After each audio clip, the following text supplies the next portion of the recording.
The next morning, Jack pointed the Falcon south to Hara. The police station sat squat on the corner, a tidy enough building, though the inside carried the faint smell of dust and disinfectant. He gave his name at the counter and asked to speak to someone about the Renee Tyre case. The constable sat listening politely, but after a few minutes of tapping at the computer and making a call, he shook his head. Best you talk to New Plymouth Detective Sergeant Hart.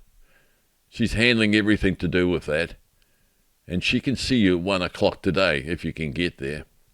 Jack nodded. 1 o'clock works.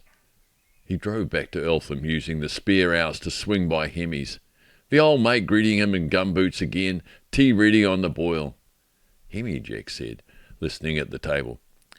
Renee must have had someone close she was confiding in. A friend who might know more about what she was digging into at Cheese Please? Hemmy scratched his chin.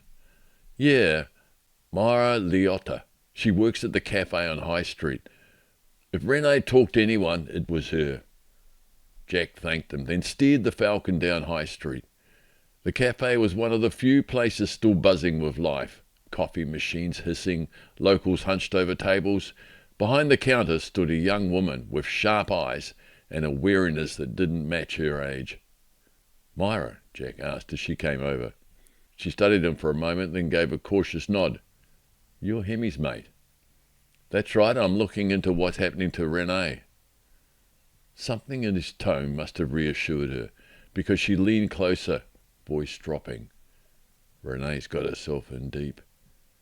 She wasn't just talking about farmers. She was poking her nose into Cheese Please business.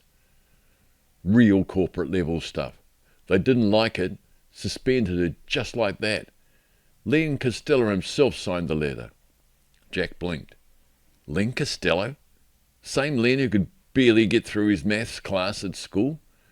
Myra gave a humourless smile. The same. He's the general manager now, lives up the hill. One of those flash new builds that looks down over the whole town. Got plenty of friends in high places. Jack let that settle in. It still jarred. The nerdy kid he remembered from school now wielding so much power. One more thing, he said carefully. Did Renee keep any records, notes, emails, anything that could show what she was into? Myra shook her head. She hated paperwork, said it slowed her down. But Sarah James, her off-sider at the plant, handled all that. If Renee left a trail, Sarah knows where it is. I'll get a number for you. I suggest you text her and set up a meeting. I'll tell her about you. However, you've already got the town talking. Jack finished his coffee, slid a note of his business card across the counter, and said, Call me if you hear any information. Myra gave a nod of thanks. He'd learned more in 20 minutes here than he'd learned from anywhere else. At 1 o'clock, Detective Sergeant Hart would be expecting him in New Plymouth.